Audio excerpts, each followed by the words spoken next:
push-ups. I've been doing sit-ups. I've been doing chin-ups. I've been doing pull-ups. I threw up once, but I'm okay now.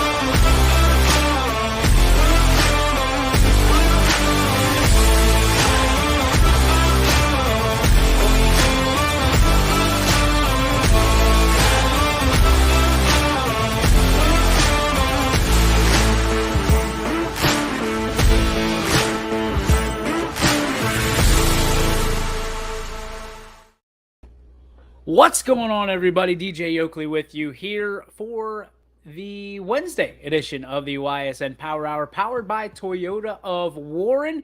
Just feels weird because usually on Wednesdays there is there is Scotty, there's Richie, and Richie will join us here in a little bit.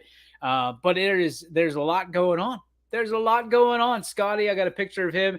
He's hanging out the I believe the Southern Park Mall. And Richie's on his way back. He'll be here in the 3:30 half hour of the show. But that leaves us to get acquainted.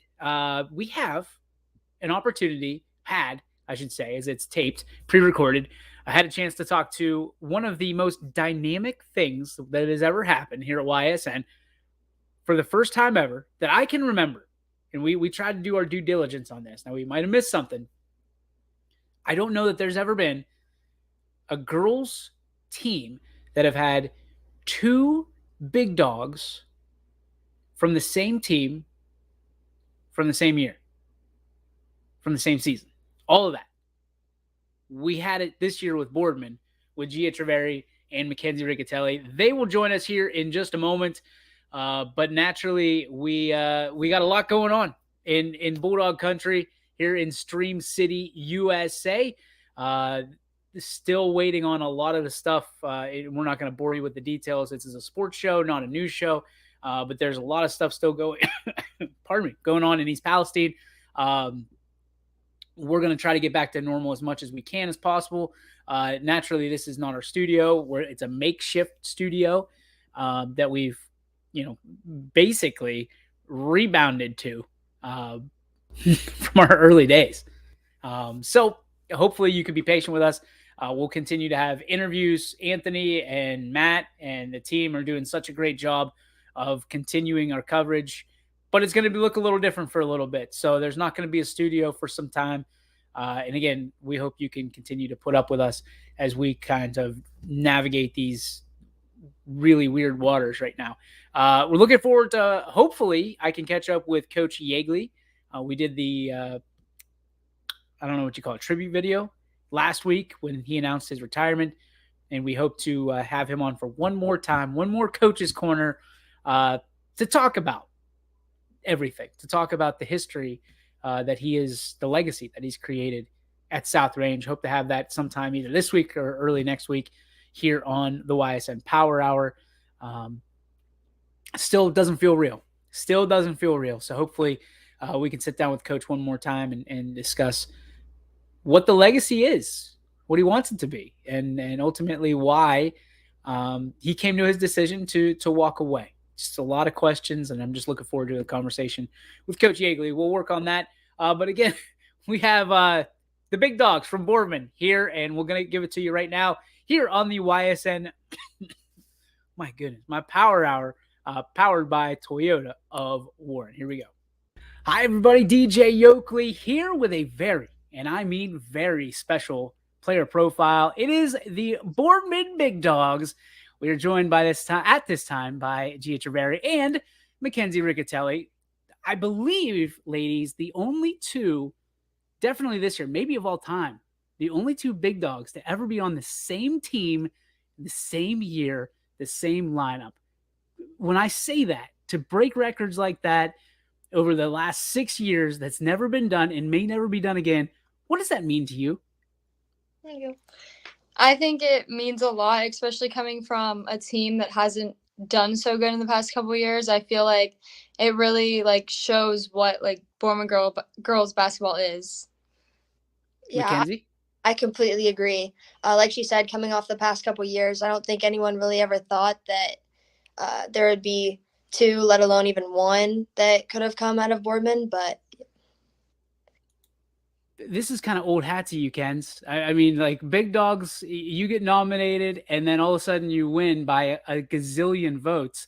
And Gia, you were in the same boat this year. I mean, you both won significantly. What does it say about the Boardman community and the support system that surrounds your program and Boardman athletics in general? it says a lot, you know.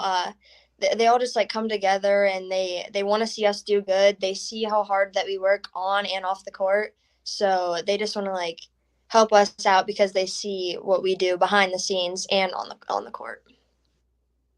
Gia? Yeah, I think it means a lot. I think we have the best support system because our teammates, coaches, the community, our parents, and everything are always there for us, and it's very like obvious like when we're there how like supportive our like team is. All right, so I got to ask the question. I've never been the big dogs. We created this. What does it mean when you get announced as the big dog? Like, is there anticipation? Is there stress? Is it? I mean, you're both very competitive. Is it Yeah. something that naturally you have to win when you're nominated? I would say it's nice to win, but you never want to get like you never want to have a big head about it. You know, you just want to stay confident, but always stay humble about everything. You know, so like obviously you could use that and like it's cool to be named Big Dog, but you want to keep proving why you were named Big Dog. Gia, when you were announced, what did it mean to you? I think it meant like a lot to me because I was like to be even put up for it, I was like really like happy for myself and like to win it that even like I was like wow, like I really have a lot of people like here for me and everything. All right, so I got to ask you. Maybe you don't know, maybe you do. Who do you think, Gia, was your number one vote getter along the entire week that you had for Big Dogs? Who voted for you the most? Yeah, who voted for you the most? Thank you. I appreciate that. I didn't know how to phrase that. I think either okay, I think there's like a couple. I don't know. I think my parents and her dad definitely. Johnny Riccatelli doesn't know anything about YSN. Are you kidding me? And Ken's, I think we all know who your number one person that voted for you. Well, I would say most definitely probably my grandpa. That's what I'm saying. Okay, I wasn't sure if you knew that, but yeah, definitely my grandpa. He spent countless hours just sitting there in front of his computer, clicking buttons like crazy. And then, other than him, definitely my dad, and then like my grandma, my aunts, uncles, my whole family, everyone. So let's dip back. You talked about in the first question how this is a very special year for both of you. Naturally, because Gia, correct me if I'm wrong, you didn't play last year. It's a situation where you came back because it was the right situation, the right coaches at the right time with the right people around you. Yes. How was this year so special to you, and was it everything you wanted and more? Oh, it definitely is. This year has been probably the best basketball like I've ever played in my life. I'm having so much fun and like I never want this to end. Like I love the coaches. I met a couple coaches that I've like didn't know before and now they're like second moms to me. Like I love them so much. And like the girls are just like the best. They're my best friends and I know they'll be like lifelong friends and we're doing pretty good. Like I don't think we were even expected to do as good as we're doing, but I think we're doing very good this season. I'm really proud of us. Ken, you were looking for help last year. You and your teammates, you got some surrounding you, and one of them sitting right next to you. What did it mean to have these ladies surround you and a new staff with Coach Hamilton, and obviously some familiar faces on the bench? It meant everything. You know, I've been playing with all these girls since I was little. Like in fourth grade and third grade, I would play up with all of them. So it was exciting to get all these seniors back and excited to play. And the coaching staff, it's so different. Everyone, they're just like so bought in. You know, they spend countless hours like watching film, doing everything to make sure that we are prepared. And sometimes I feel like even the coaches are more into it than us, but we appreciate it a lot. So obviously we have some inside scoop when it comes to Boardman girls basketball because of Mr. Riccatelli. From your standpoint as players, the coaching staff that's in there now, the buy-in, you see how emotional that obviously your dad gets, Mackenzie, but you see, I mean, I distinctly in my mind as I'm talking about this, I can see Jeff Hamilton with the fist pump in Canfield when you're hitting threes. What does it mean to look on the sideline and see someone that cares as much, and to your point, maybe even a little bit more sometimes than you do about this team, this program coming back to where it used to be? It means absolutely everything, just to see him there, like, that he cares about you, like that he wants you to do your best, to succeed, to win games. It means everything. Gia? I think it means like the world to me, because having like my sophomore year, having like people, or well, I don't know how to like say this without like having like a coaching staff that didn't really like put into it as much as like should be put into it. Having like Mr. Hamilton do that, Mr. Riccatelli do that, all the coaches on the bench do that, it really means like it makes me really happy that people like actually care about girls basketball. So I'm always impressed when I get to announce one of your games, or I get to watch one of your games on YSN, because y'all bring it. I mean, there's no other way to put it. I mean, everywhere you go, every venue you're in, I feel like there's a chip on your shoulder the size of Texas. What is it that put that chip on your shoulder, and how do you maintain it even through your success? I feel like what puts that chip on our shoulder is the past couple of years we haven't had that great like year. Like people would look at us and be like, oh, it's Boardman, like they're beatable. Like that makes like this year now, like going into this, I didn't want people to look at us like that. Like I'm glad that we're doing how we are, because it put a chip on my shoulder, because I think we were way better than people would always think we were, especially this year. And I think that even if like we get down in games, we always know we can come back because we do it every single time. Mackenzie, anything that? I completely agree. Like this year was like a basically like a fresh start for all of us.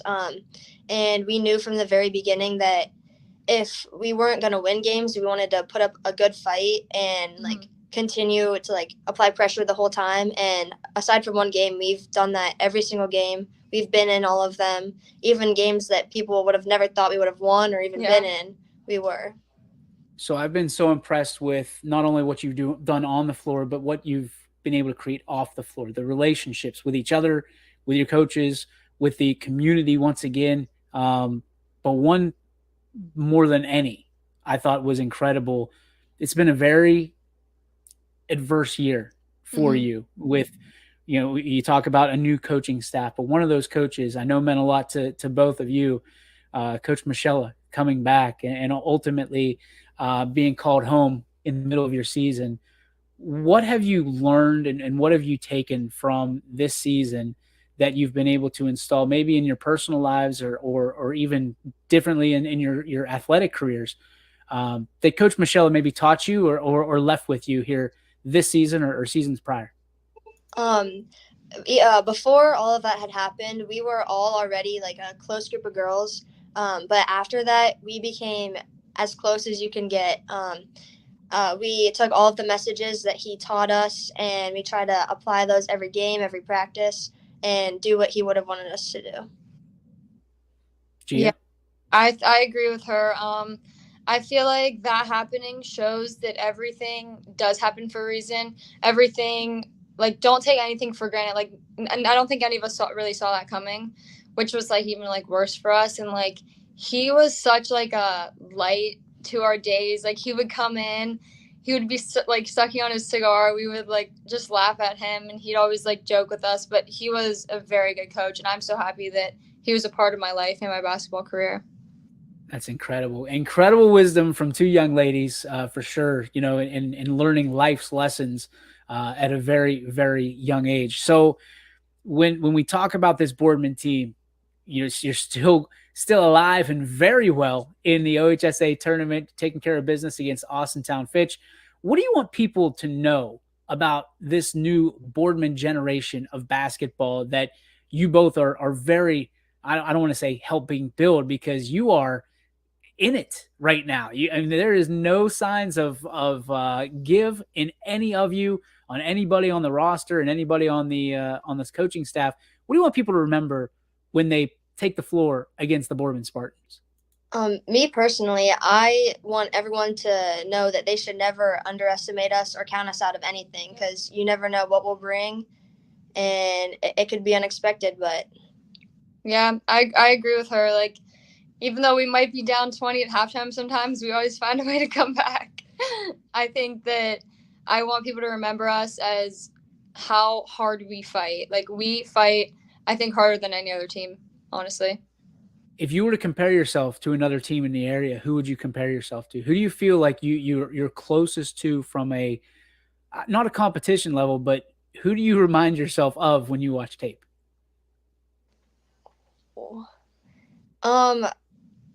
Defensive wise, I would almost want to say almost like Salem, because we try to go for that hard, aggressive defense that never lets up. But other than that, I'm not really sure. I don't know. I know it's a tough question. I'm sorry. I got what I wanted. I knew it was going to be Salem, because I mean, it's evident when you watch the tape that you play the same style defense. It's very aggressive. So let's change the question. Gia, if there's anybody in this area, you can't pick your own teammates, who you wouldn't want to cover because that's how much you admire them as a basketball player, who would it be and why? Who don't you want to guard?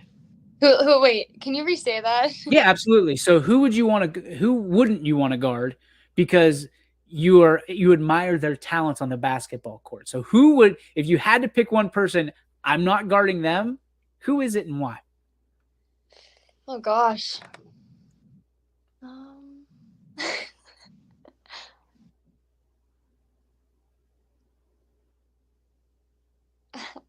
Like, as in, like, who would I not want to guard? Yes.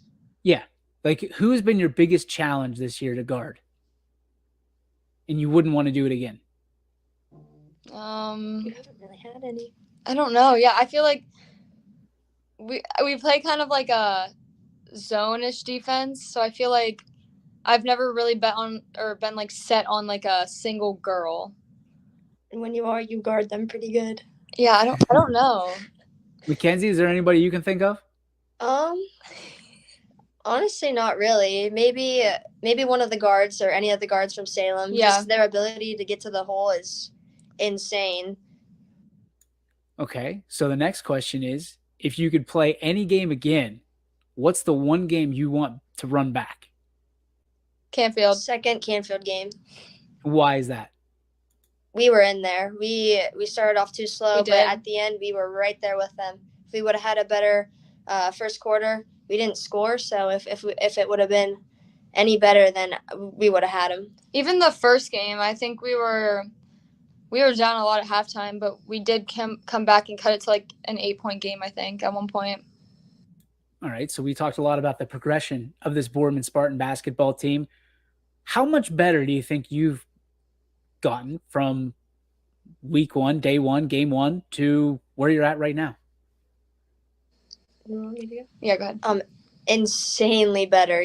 We started off against Marlington, so it was a game that we had to figure out a lot of things, but after that, I feel that we fixed everything that we really needed to, and since then it's been great. Yeah, I agree with her. We started off a very tough game. Marlington, obviously, they're very good, but I think that we've grown so much as a team.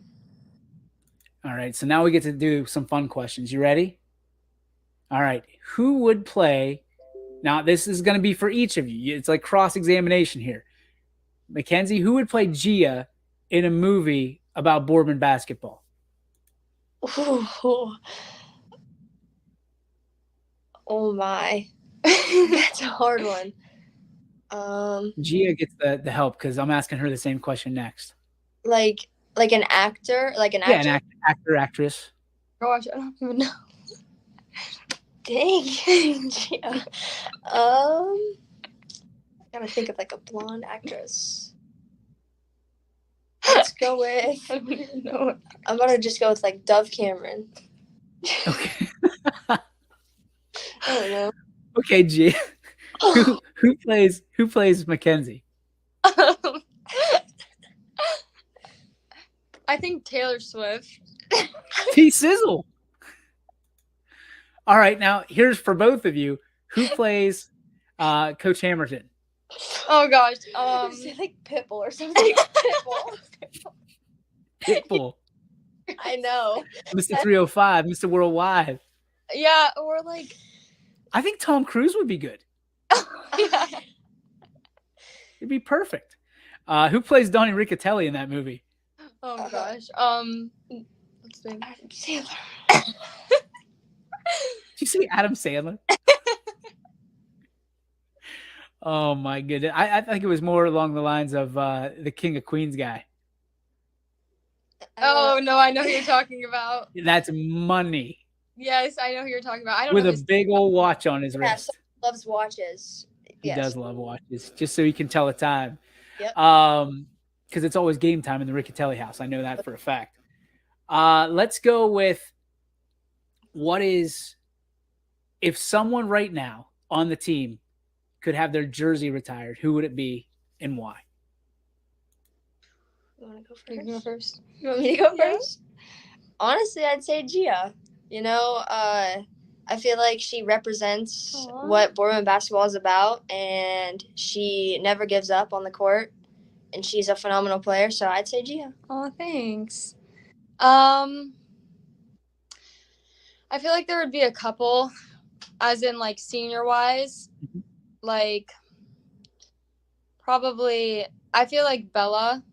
She always is like working hard. She always wants to win. Like we hear it in the locker room at halftime. She's always wants to win. I feel like Mackenzie too, because I feel like you always are there. You're always on top of everything, ready for practice and all that stuff. And I also feel like Natalie Davis too, because she has a very good attitude all the time, no matter like how like what we're doing. She's always has a good attitude. Great answers. Great answers. We've got some politicians that are going to be running here in a few years, it sounds like. I got one last question for each of you. And this one, obviously, it's going to be different probably for each of you. So I'll go with Mackenzie first, since we put Gia on the spot last time. Mackenzie, this season will be a successful season for you and your teammates if ... Keep winning. Obviously, if we don't win anymore, it'll still be a successful season no matter what. But our ultimate goal is to make a run in this tournament, so it'll be extremely successful if we do that. Gia, same question. If we never give up, and like it kind of is how hers is, but like if we never give up, meaning like we're down in a game and like we end up losing, but we don't like give up. We like it. You wouldn't, if you were looking at the score, you wouldn't know we were losing. Like, I mean, like, don't give up at all. Great answers. And as always, great interviews and great times with you young ladies. Appreciate you so much, your time, your efforts, what you mean to the community, what you mean to YSN. And we're so proud of you to call you big dogs, and cannot wait to see you both naturally compete for the big dog of the year coming up. By the way, who do you think's going to win that vote? Well, I know I'll be voting for Yeah. Gia a bunch. We'll be voting As for long each as other. one of us wins. Yeah, we're good. Yeah. We're good. Congratulations on all the success, ladies. So proud of you. And as always, if YSN can do anything for you, let us know. Thank Thank you. you. We believe expectations are made to be exceeded. At the new Toyota of Warren, it's about more than just getting a great deal. It's about service you can count on and a friendship you can trust. Year after year, we've done what we do best. We've gone the extra mile so you could too. Because we know it's just not about buying a new car. It's the start of a new adventure. Toyota of Warren, driven by you. At Greenwood Chevrolet, we offer a worry-free experience for all our customers. From sales to financing and even service, we'll help build your perfect vehicle. And lock in your trade value. while your vehicle is being built. No worries. We guarantee financing, regardless of your situation or credit history. No worries. And when your vehicle needs service, our award-winning team will get you back on the road. No worries. That's what going the extra mile means. Only at Greenwood Chevrolet. Change. This one word can make you break out in a cold sweat. But with change comes wisdom, experience, and understanding. At Myers Family Insurance, we can help make changes in Medicare, insurance, and retirement a positive experience for you and your family. We've gone through changes, like our new office and new faces to help our family of clients too. For all your Medicare needs, call Myers Family Insurance. Check us out online at MyersFamilyINS.com or find us on Facebook. You're not waiting to see what the world has in store for you. It's more about what you have in store for the world. All you need is the opportunity. All you need are the resources of a large university and the advantages of a personalized academic setting where you can experience new worlds in the arts and sciences, business, and education and make them your own. We are where you shape your future. We are Youngstown State University and proud. Hi, I'm Colin Chupa. And I'm Kelsey Clem from K-Squared Marketing. Our boutique marketing firm specializes in media planning and buying, public relations, event marketing strategies, and strategic sponsorships. We can integrate our services with your existing game plan, or we can be your entire marketing team. Your goals, our game plan. Let's win together. Call K-Squared Marketing at 330-623-2730 or visit ksquared.marketing to learn more. Hey, there we go. Hey, and welcome back, ladies and gentlemen, to the Power Hour, brought to you by Toyota of Warren. At this time, we welcome in the one, the only, Richie Giuliano. Richard, what's up today, buddy? Talk with Berto. Going to get that out soon. Skipper for Youngstown State. So talked with him earlier today before he went to practice at 2 o'clock. He's excited. He's got a fresh shave. I did not expect that. I opened up the screen and he was clean shaven. I'm like, oh my gosh, it's a new man. He's not all grizzly, huh? No. He looks good though. I mean, he looks like his younger self. He's already young. He is so young. It's incredible. And he'll never look old. No. You know what I mean? He'll always running around. He can't pull this off like some people. He's got that good head of hair. And he's just and he can still go out there and sling it with everybody out there. So that's one of the things that those guys got to compete with is the old ball coach.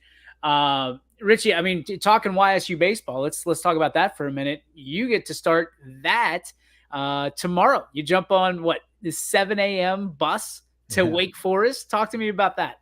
Yeah, obviously a lot of excitement builds around this. After the Super Bowl's over, it's late February. You feel a little bit warmer outside, and then we pick up the baseball season, and we always go down south somewhere. And, this time we get to go see one of the greatest venues, I think, in college baseball in the ACC in Wake Forest. They got a couple $1 million facility that hopefully we're able to tour on Thursday. So we leave at 7 a.m. tomorrow. We got to stop in Washington, Pennsylvania to change bus drivers, and it'll probably take all 8 hours to get down there. So it's going to be a long day, but then check into the hotel. We go to the park at night on Thursday, kind of get a day before stretch in. They hit a little bit, take some BP, kind of get the feel of the ballpark and the grass and, all the conditions with that field. But I believe it's turf. So it's just going to be, a routine checkup on the field. And then we wake up early, noon start against Illinois. So it's a split. 2-2 in a 4-game series. Illinois last year won 31 games. They bring back one of their top starters. They do lose a lot offensively, and they lose a pitcher that got drafted in the MLB. So it could be a winnable game at noon. And then 4 o'clock, I don't know who Wake Forest is going to throw, but if it's Brett Lauder, he was the ACC Pitcher of the Year last year.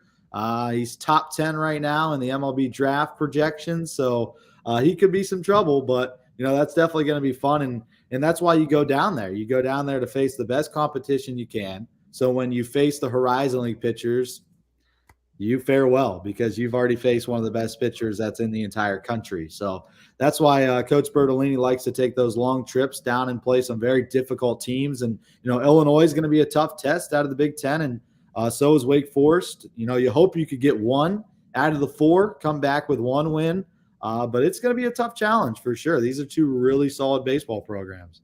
I know you've been studying the roster for some time now for the Gwins. Picked fourth, I believe, in the conference to finish in the preseason.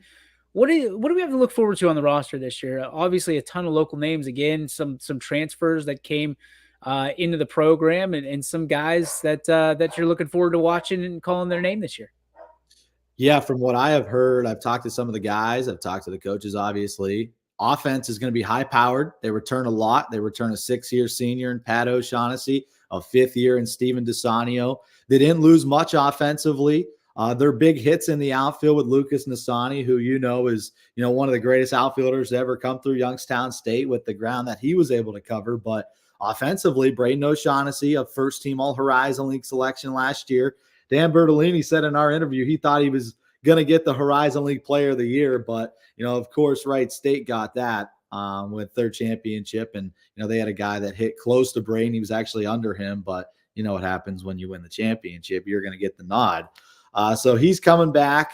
Pad's coming back. That brother duo. And then they got some young guys like Matt Thompson, who's going to come from Wadsworth, Ohio. Clay Wiesen, who we covered all summer long for the Astro Falcons. He's from Hickory, Pennsylvania. He's going to get some starts at second base. Franken, another local product from Columbiana. He's going to play a little bit in right field and left field, wherever he needs to play.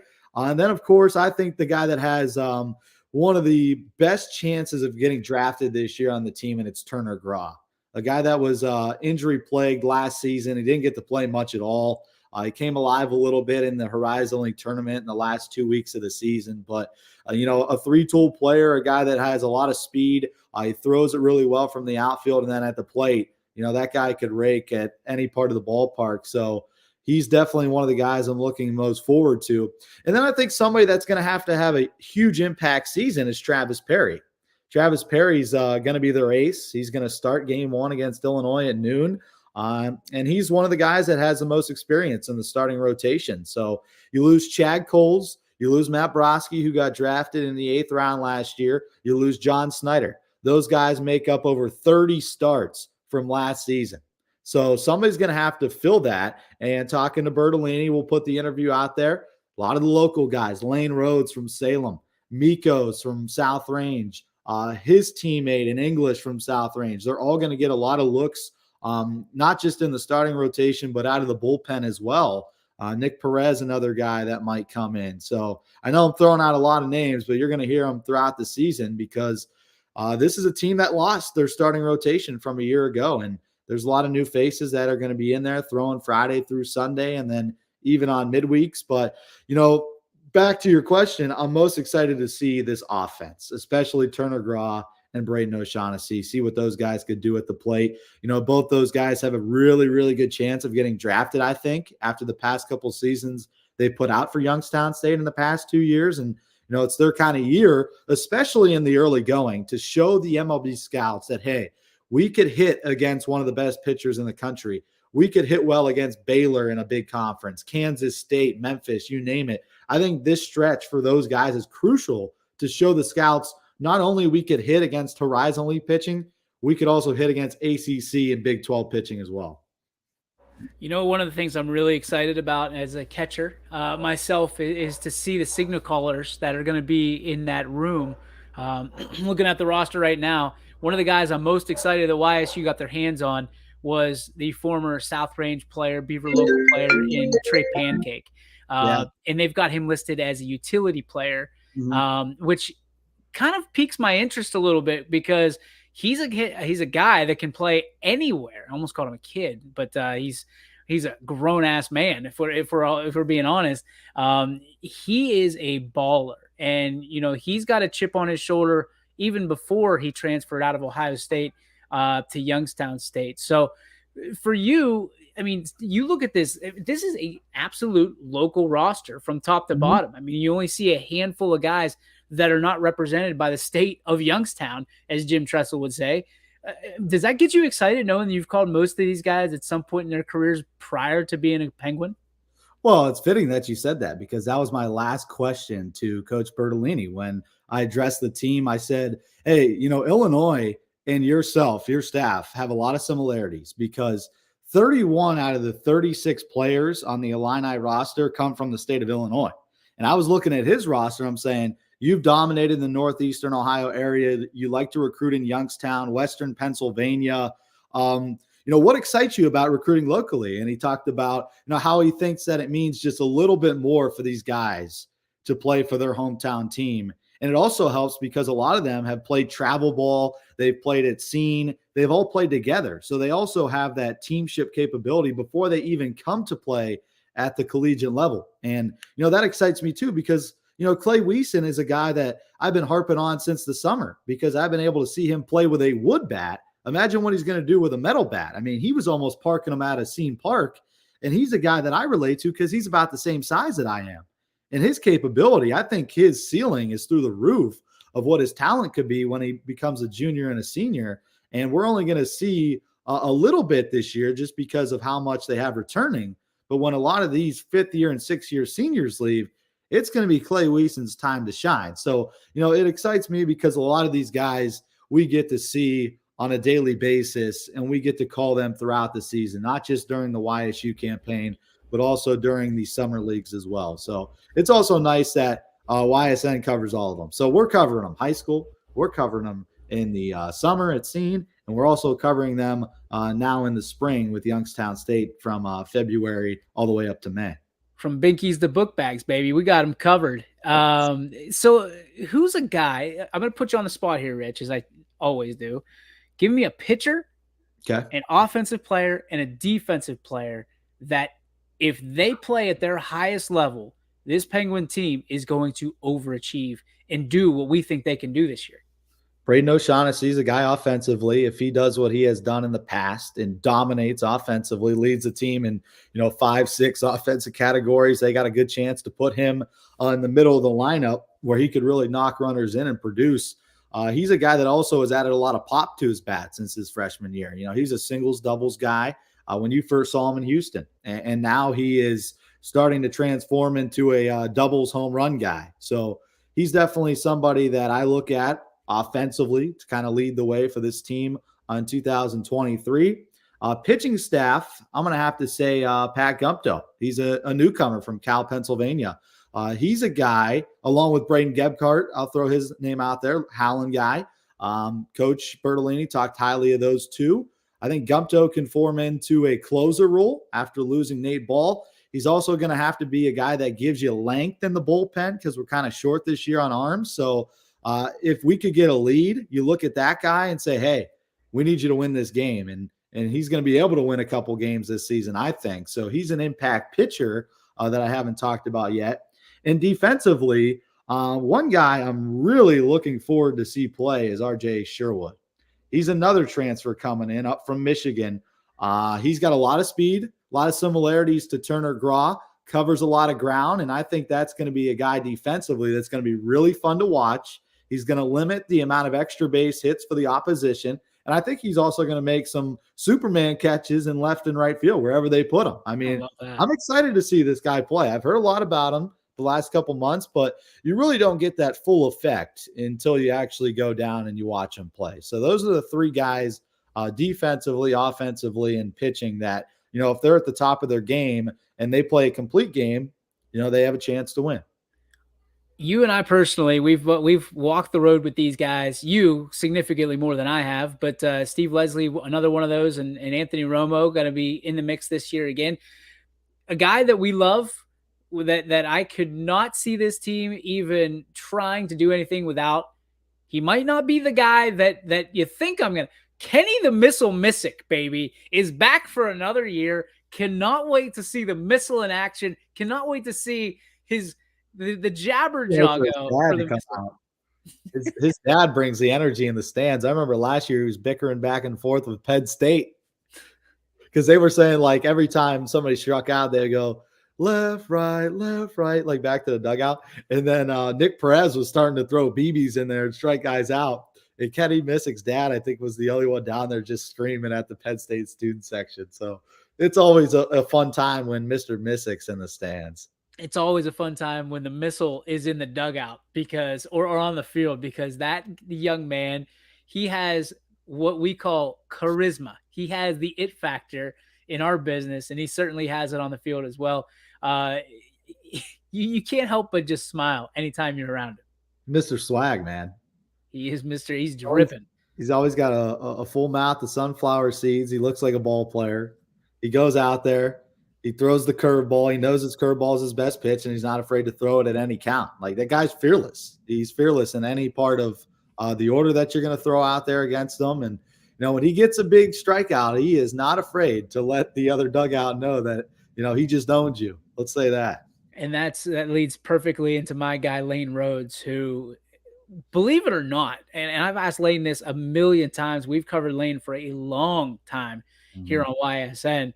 He gets all amped up. He's actually yelling at himself and to himself. Like, it looks like he is MFing or whatever, everybody else, but he is talking to himself, pumping himself up after a strikeout or a big hit when he was in high school. I mean, Lane Rhodes is one of the most charismatic players that you're going to find on a baseball field ever.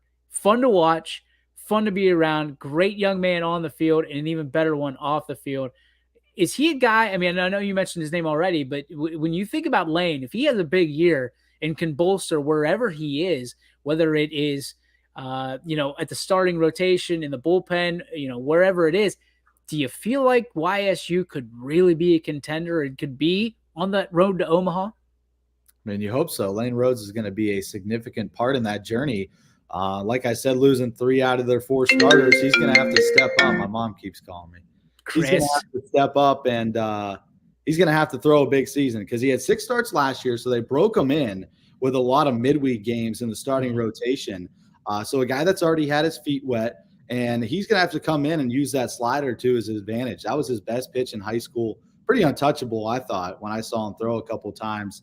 We saw him live in action when we went up there to where was that? You remember that field where Salem played and we were behind the behind home plate? Oh, in Canton, Glen Oak, yeah. We went up there. We saw him dominate. He's going to have that same performance because, like I said, the first 4 weekends are really going to be tough for a lot of these younger guys because these are some of the best teams in the country that you're going to play. And when you're facing 23, 24-year-olds that are 5th and 6th year seniors because of COVID, and you're only 18, 19, there's a significant gap there in strength and talent. So I think Lane Rhodes, if he comes out and, he uses that bulldog mentality that he has, I think he's going to be a significant part of this Youngstown State pitching rotation. And I'm looking forward to see him pitch because I've always loved his style of play. I always loved, kind of like Kenny Missick, his swagger he has out there. And he's one of the most competitive people I've met, both on and off the field when it comes to other things too. So he's definitely a guy that I look forward to watching. All right. So last one, we'll put a bow on the YSU talk for a minute because you board the old YSU Express tomorrow and head down to North Carolina. Raise up Petey Pablo. Okay, so everybody wants to know what is holding this team back, if anything? What is the one thing that you feel could be their Achilles heel in 2023? Probably the bullpen. I think the bullpen, like I said, they're going to be short on arms because they lose a lot from last season. Nate Ball, I think, is a big loss. That's a guy that was able to stretch a lot of innings. Chad Coles, another guy that bounced around from the starting rotation to the bullpen, is going to be a huge loss because Chad Coles is a guy, it doesn't matter if he threw 100 pitches the day before. If there's a winning opportunity, that guy would go out there and he would give you a solid inning. And I don't think Youngstown State's going to have somebody like that. They're going to do a lot of patchwork. We're probably going to see a lot of bullpen guys throw in single games this season. I'm talking 3-4 a night just because there's not many long-distance arms yet. A lot of them are freshmen and sophomores. You don't want to blow their arm out early in the season because they're not conditioned to throwing in the last couple months. So I think the bullpen could be troublesome, but that's where a guy like Pat Gumto comes in handy. I think Gebhardt could come in handy this season and give you 2 or 3 innings because he's used to being a high school starter. But the bullpen might be a little inexperienced. They might give up a lot of runs in the first couple weeks. So if we're talking about the Achilles heel being the bullpen, what do we think that the Penguins are going to hang their hats on in 2023? Offense for sure. Offense. I think that they're going to score some runs. Well, at least you hope, because if they're not scoring many runs, it's going to be a long season. When you bring back Braden O'Shaughnessy, a first-team All-Horizon leaguer, Steven DeSanio, who's had a great career, you bring back Braden's brother and Pad. The list goes on and on. Turner Graw, Trey Law's coming back. So you bring back about 6-7 starters that have had a lot of experience the last couple of years out of their 9. And then you bring in transfers who have already played college baseball for a year or 2. I think the offense is, going to be the bright spot for this team in 2023. Richie Giuliano, the play-by-play broadcaster for the YSU Penguins, and the season starts on Friday, but you get your season started tomorrow and get to hang out with the boys. And we're looking forward to that. Another great season with YSU baseball as we continue our partnership there. For more information on that partnership, you can head over to YSU's webpage and read all about it, all quotes and all that stuff. And they just ooze love for Richie Giuliano. But who doesn't? I mean, my goodness, we got the GOAT right here, man.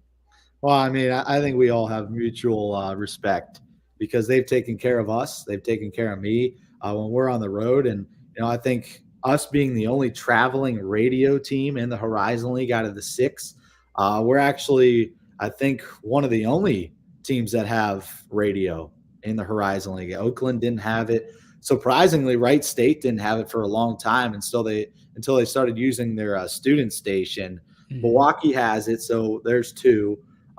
Purdue Fort Wayne, no chance. They don't have it. And who else am I forgetting? Some other team, they don't have it. So there's 2 out of the 6 that have nobody. And nobody, I don't care what anybody says, nobody is better than RJ. Nobody.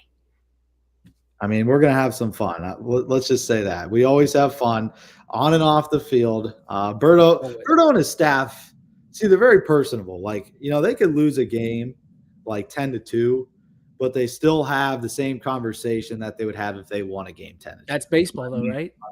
They understand the process that it takes because it's a long season. You're not favored to win. Number 6 team in the country, Wake Forest, is going to be a very fun game on Friday night at 4 o'clock. Hopefully, if the weather holds. So it's like a 90% chance of rain, but hopefully we're able to get that one in. I think they understand that, this is a process. We just want to prepare our guys. We're not looking at a record at the end of this. We want to prepare our guys for Horizon League play because at the end of the day, the team to take down is wearing green and white and Wright State. And to be prepared to play a team like that 8 times a season, because you play them, 6 in the regular season, you hope to play them 2 more in the Horizon League tournament, you're going to have to go play some big dogs to get ready for this. And that's really what it's all about. It's a 1-bid league. You got to win the Horizon League to get into the NCAA tournament, which would do wonders for this program if they were able to get back in. And somebody's got to beat Wright State. They're a great program, great coaching staff, but somebody's got to beat them because I think a lot of people are getting sick of seeing them in the tournament. Great analysis, my friend, as always. And you always do your due diligence, which makes it that much better.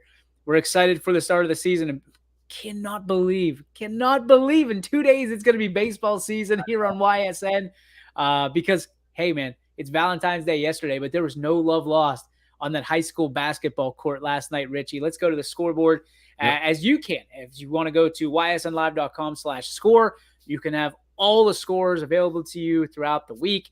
It has tonight's scoreboard already up and ready to go. We have last night's score, and we're going to give them to you right now. Valley Christian short against Lisbon, 67-44 in the EOAC. Girard comes up big, 54-44 against Springfield. Newton Falls over Niles, 47-40. Urban Scholars fall short against Howland, 66-17. North Royalton is over Austintown Fitch last night, 59-47. Badger gets a big win over Heartland Christian. I feel like those two teams play each other like 30 times a year. Yeah, every day. Incredible. Like, it's like they scrimmage each other, they play each other in the tournament. Like, I feel like Badger's playing like Wyndham and Pie Valley like 6 times a year. It's crazy. I mean, they're in that knack, right? Yeah. So they're going to play those teams. However, Heartland, I feel like just because both Josh Scott and Josh Upshire love each other, like best friends, they play each other 30 times, and they're just like, hey, let's run it back. Let's like we did when we were kids. Like, you're comfortable playing your brother in basketball or whatever it is. Let's run it back and play again. I know it's not the way it is, but it feels like it here at YSN. So Badger gets win last night, 75-71. I saw Josh Scott say, we hope to see you again down the road. That would be fun to see round 3. McDonald comes up short against Lakeview last night, 60-55. North Canton Hoover gets the best of Boardman, 61-30. Warren JFK and Lowellville. I don't know if you caught this, Rich. This was an absolute awesome game. We had awesome coverage of it. 75-74, JFK wins. Wow. A 1-point game, and that was a one that you had to watch. And if you didn't see it, make sure you go back to ysnlive.com, check the archives. It's worth $2.99 to watch that game again. Alliance loses to Canfield 66-60. Minerva comes up short against Beaver Local 58-55. Pie Valley wins over Champions 71-34. Western Reserve comes up short against Salem 72-45. United gets the dub against Mineral Ridge 53-46.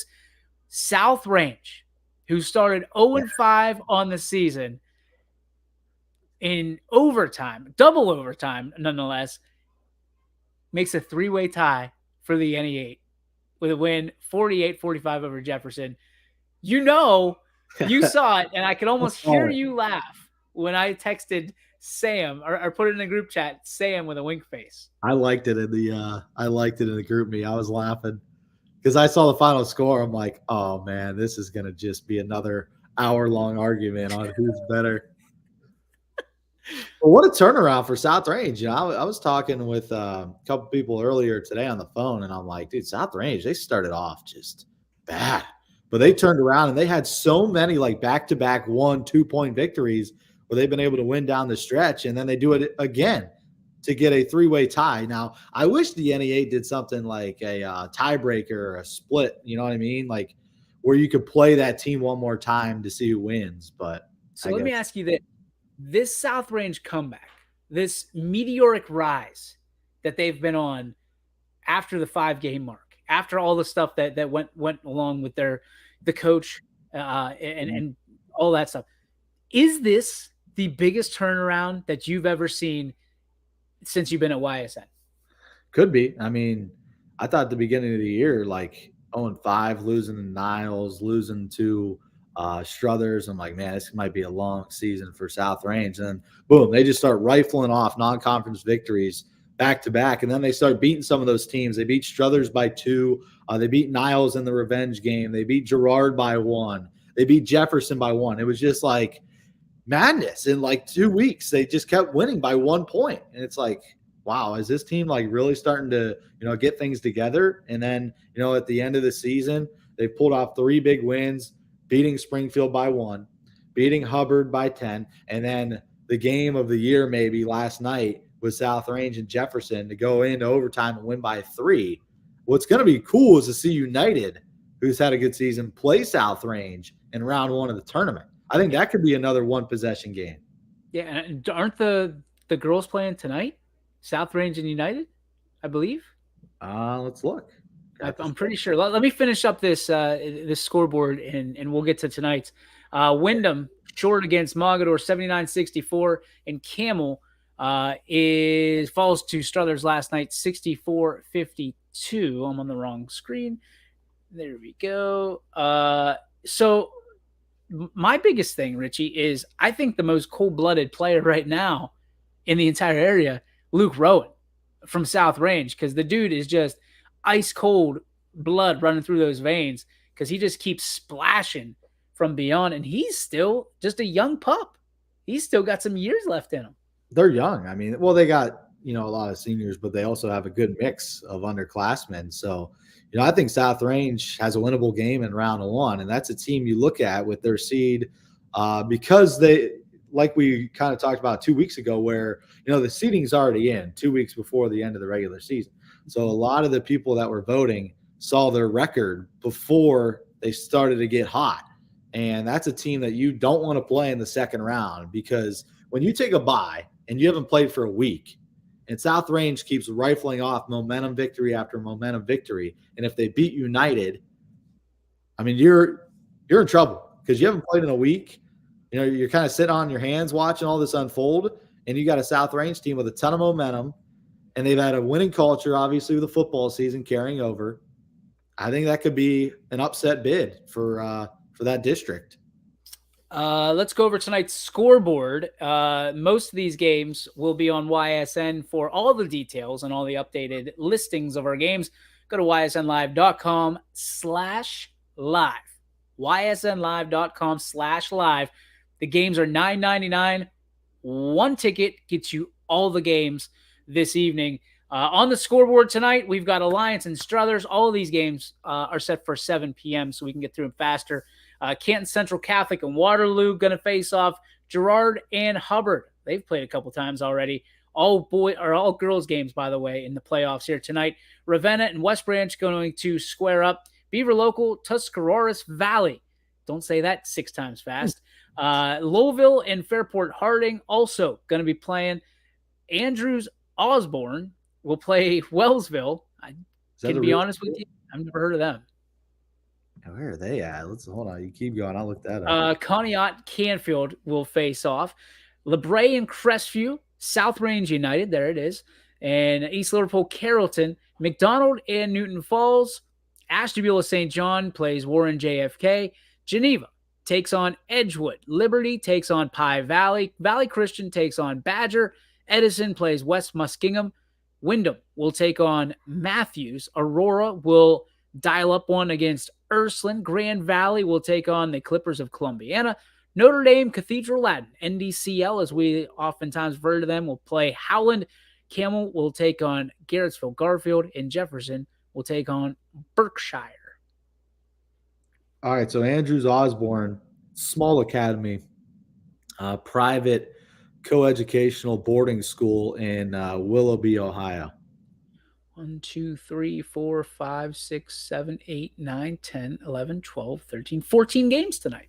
So 14 games, $9.99 gets you every single one of them. So it's less than $1 a game. I think that's a deal. Yeah. And again, the reason we do this, if you're new here, is because the OHSAA puts down a fee for us, and we just try to help ourselves out and stay in business so we can keep doing what we do for you. So 14 games on the agenda here this evening. You have the ability to watch all of them on ysnlive.com. Take advantage of the remote control up in the top right-hand corner of your screen and zoom through all the different games as you wish. Richie, I think you know what it is time for, my friend. You ready? Yep. Do you know how to do this? Can you do the intro? Anything commercial, residential, electrical, visit joedickieelectric.com. The Richard gets it. Here we go.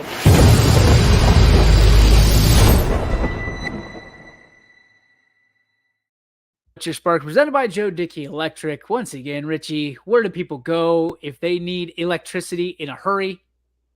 joedickieelectric.com. DickeyElectric.com. We're close. We're getting there. Electric.com. We'll get there. What's your spark, bud? My spark today, talking to Dan Bertolini. I haven't seen him in, a couple months. He popped on and I was like, oh my goodness, look at this cat. Yeah, I haven't talked to him. So it's nice to talk with him.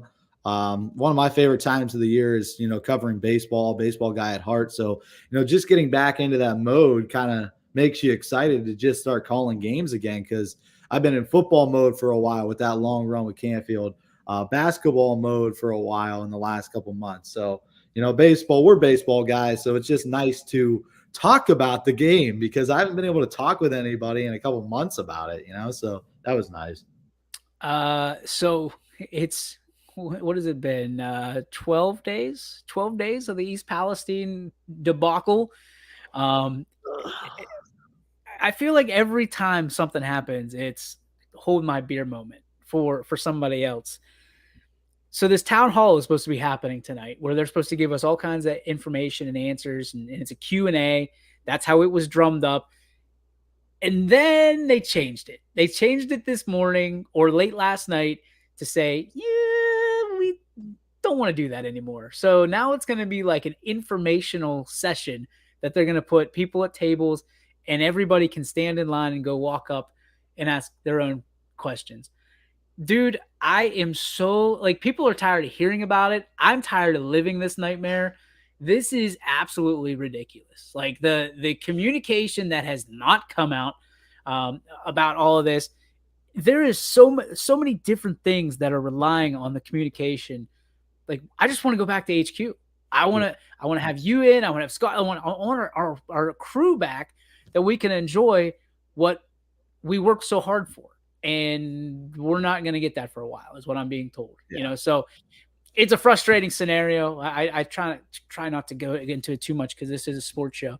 But my golly, come on. Can we please just get some answers? Even if it's we don't know, but we're working on it.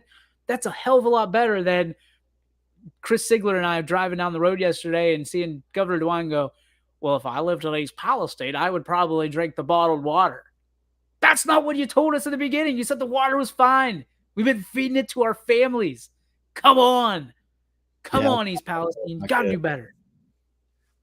Got to do better. Frustrated. That's going to do it for our show. You can join us tomorrow from 3 to 4. Me from 3 to 4. You are on a bus, bucko. I'll miss him.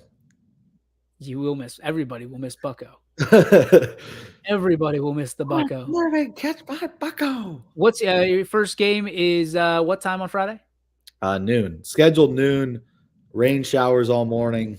So we'll see. Might be a long day. So if not, we'll have you live from Wake Forest. Yeah, I'll be probably in the press box. It won't be your first rodeo from a press box doing the Power Hour. So no. Dude, we wish you well, safe travels. I will be on the show tomorrow, 3 to 4, right here on YSN. And as always, it's brought to you by our friends at Toyota of Warren. For Richie, I'm DJ. We'll see you next time here on the YSN Power Hour. Peace. YSN